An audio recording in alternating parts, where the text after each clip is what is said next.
समलैंगिक संबंधों की सामाजिक स्वीकृति, नातेदारी प्रणाली या नातेदारी व्यवस्था के संबंध में। ये कहीं ना कहीं मेरी जिज्ञासा भी थी इस टॉपिक को चुनना, और जो हमारे विविध वर्चुअल मंच हैं उन पर भी कई बार ऐसी चर्चा हुई, तो मुझे लगा कि पेपर बनाया जाना चाहिए। समलैंगिकता हमारे बीच सनसनी पैदा करने वाला विषय है, लेकिन मेरा जो पेपर है वो वहां से शुरू होता है जहां पर समलैंगिकता को एक संबंध के रूप में स्वीकार किया जाए, क्योंकि कम या अधिक मात्रा में हर व्यक्ति के अंदर समलैंगिकता मौजूद रहती है और उसका विपरीत लिंगी के प्रति या अपना जो समलिंगी है उसके प्रति आकर्षण होता है, या वो समाजीकरण द्वारा दबा दिया जाता है, वो एक अलग चीज है। इसमें जो उपकल्पना थी उसके 3 आधार मैंने लिए। पहला, समलैंगिकता क्या है, जो मेरे रेस्पोंडेंट हैं वो इस बात को जाने, तो मैंने जो पहले क्वेश्चन रखे वो इसी से संबंधित रखे, तो वो वास्तव में जानते हैं कि समलैंगिकता एक्चुअल में होती क्या है। दूसरा, नातेदारी क्या है, क्योंकि नातेदारी में हमारे जो विवाह संबंधी है, रक्त संबंधी है, समलैंगिकता के संबंधी को हम कहां पर रखेंगे, नातेदारी की किस कैटेगरी में ले जाएंगे। और तीसरी बात थी कि क्या इसको सोशल एक्सेप्टेंस उतना मिल पाएगा, मिल रहा है, या क्या संभावना है, या उनके साथ कैसा व्यवहार होता है, क्योंकि इस पर चर्चा तो बड़े खुले दिल से होती है, लेकिन जब इससे सामना होता है तो हम सिकुड़ जाते हैं। इन्हीं विषयों को लेकर मैंने जो मेरा रिसर्च मेथड था, एक मैंने क्वेश्चनियर तैयार की और उसको गूगल फॉर्म के माध्यम से विविध ग्रुप में भेजा। एक्चुअली मैंने 2 पेपर तैयार किए सेम पीरियड में। जो खेल संस्कृति वाला था उसमें 900 मुझे रिस्पॉन्स प्राप्त हुए, लेकिन इसमें खींच कड़ोड़ कर या बहुत ज्यादा धक्का लगा के सिर्फ 200 लोगों के आंसर आए। यानी यहां से ही पता चल जाता है कि हमारा जो नजरिया है इसके प्रति वो कहीं ना कहीं थोड़ा सा शंकालु, शर्मीला, या कहीं ना कहीं ये खुल के बात करने वाला नहीं। लेकिन जवाब बड़े अच्छे थे, और ये जो क्वेश्चन मैंने ऐसे ही तैयार नहीं किए, इससे पहले मैंने क्या है कुछ बीबीसी की डिबेट थी, कुछ वहां के जो एक्सपर्ट थे जो समलैंगिकता पर बात कर रहे थे कि कैसे कैसे इश्यू जो समलैंगिक लोग हैं उनको फेस करना पड़ता है। हमने देखा गुजरात में कोई महाराज हैं, तो यहाँ पर लगभग 82 रेस्पोंडेंट हैं, वो 15 से 25 वर्ष वाले हैं, और इसमें 60 to 80, 60 से जो 80 वर्ष वाले हैं वो सिर्फ 6 हैं। अगर जेंडर वाइज देखें इसमें, तो जो महिला उत्तरदाता हैं उनकी संख्या पुरुषों से ज्यादा है। 51% यहाँ पर महिलाएं हैं और 49% यहाँ पर पुरुष हैं। यानी 102 महिलाओं ने इसमें रिप्लाई दिया, महिला कहें, लड़की कहें, स्टूडेंट कहें, या जो भी। जब जातीय श्रेणी की बात करते हैं तो यहाँ पे सामान्य वर्ग के 81, ओबीसी के 78, एससी के 29 और एसटी के 12। यानी यहाँ पर हम देख रहे हैं कहीं ना कहीं जो हमारे जो लिटरेसी में लैग देखने को मिलता है, वो कहीं ना कहीं टेक्निकल लैग भी यहाँ पर दिखा रहा है कि या तो मैसेज वहां तक पहुंचा नहीं, या उन्होंने वैसा रिप्लाई नहीं दिया। उत्तरदाता की शैक्षणिक स्थिति, इसमें मैंने इंटरमीडिएट टू डॉक्टरेट तक के लोगों को शामिल किया। इंटरमीडिएट मात्र 35 लोग थे, ग्रेजुएट 40 थे, पीजी 56, और सबसे ज्यादा जो रिप्लाई था वो पीएचडी डिग्री धारी थे 69। वैवाहिक स्थिति की बात करूं तो 108 लोग 108 मैरिड थे, बाकी के अनमैरिड थे, और एक तलाकशुदा केस। फैमिली वाइज बात करूं, joint family 80, sorry nuclear family का 80 था, जॉइंट फैमिली का 117। आवासीय क्षेत्र की बात करते हैं तो गांव से 62 लोगों ने, कस्बा या टाउन से 17 ने, नगर से 97 ने, और महानगर से 24 लोग हैं। यहां पर मैंने क्या है नातेदारी को डिफाइन करके क्वेश्चन किया था कि नातेदारी में रक्त संबंधी, विवाह संबंधी और सामाजिक मान्यता प्राप्त संबंधी आते हैं, क्योंकि वास्तव में जिसको ये नहीं पता कि नातेदारी क्या है तो वो फिर समलैंगिकता के संबंध को कैसे दर्जा मिलेगा, इस प्रश्न का ये उद्देश्य था। तो यहाँ पर लगभग 160 लोगों ने माना कि हाँ ये नातेदारी की परिभाषा लगभग यही है, यानी जो मेरे उत्तरदाता हैं वो भलीभांति समझ रहे हैं कि नातेदारी क्या है। दूसरा प्रश्न था समलैंगिकता। समलैंगिकता क्या होती है? प्रश्न रखा गया समलिंगी विषमलिंगी के प्रति आकर्षण और यहां तक कि शारीरिक संबंध, क्योंकि हम आकर्षण होना और एक संबंध में इन्वॉल्व होना दो अलग चीजें हैं, और उस संबंध को सोसाइटी के सामने ले जाना बिल्कुल अलग पहलू है।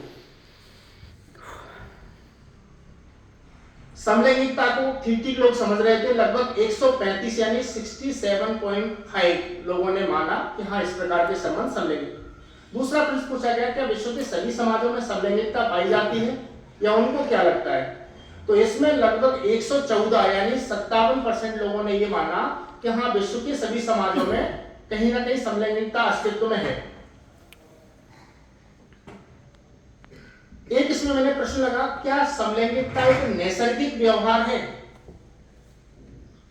भाई दो प्रकार के व्यवहार देखते हैं कि हमारे नैसर्गिक एक सीखे हुए व्यवहार भी होते हैं। तो नैसर्गिक वाले पे रिप्लाई मिले जुले थे, 102 इस पे सहमत हुए, लगभग 50% लोग।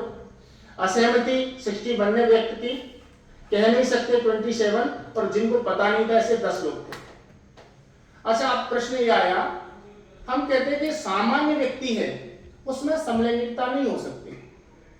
सामान्यतः क्या मानते हैं?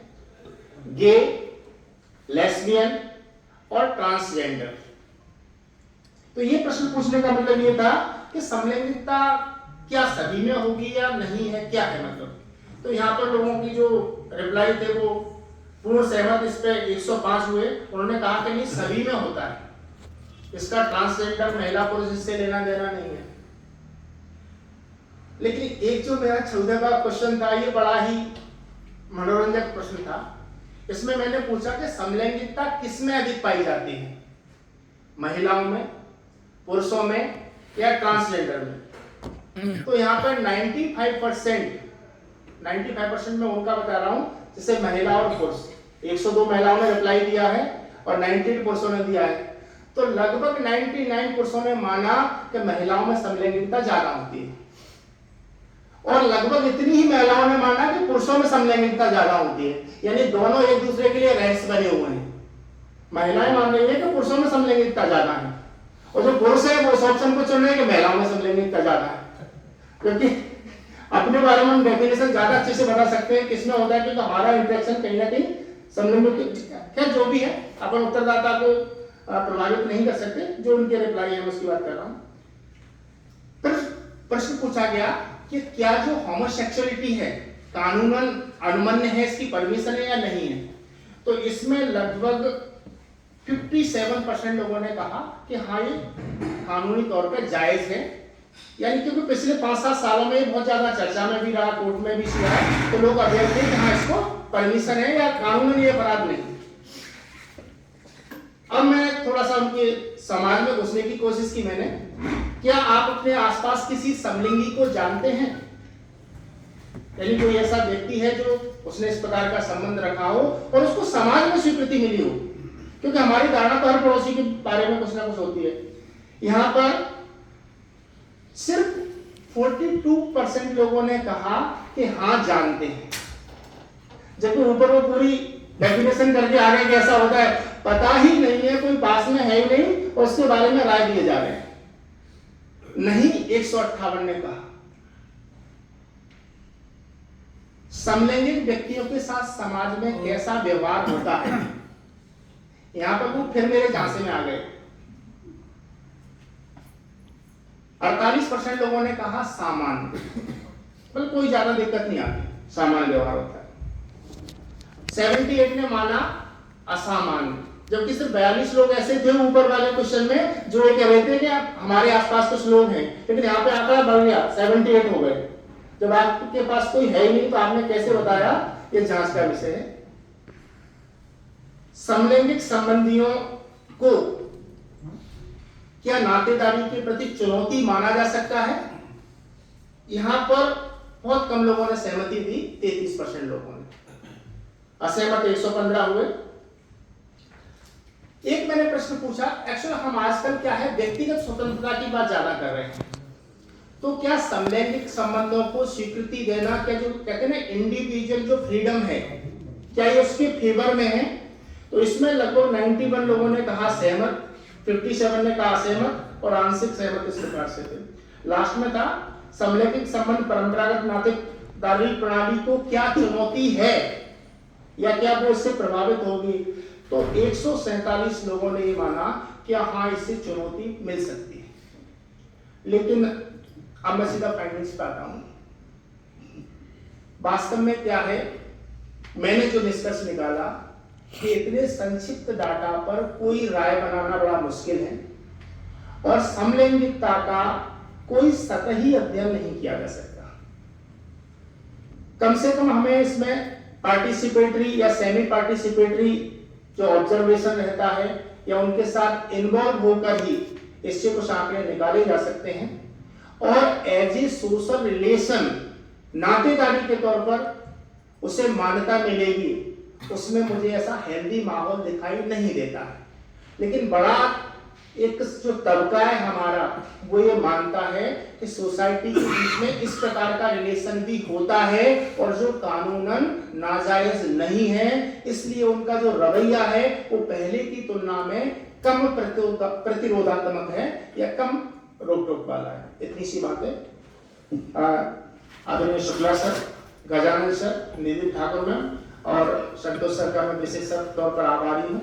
जो कुछ मैंने बोला है उन्होंने सुना होगा और आप लोगों के लिए प्रश्न जब बातें पूछेंगे तो मैं प्रयास करूंगा। बहुत बहुत धन्यवाद।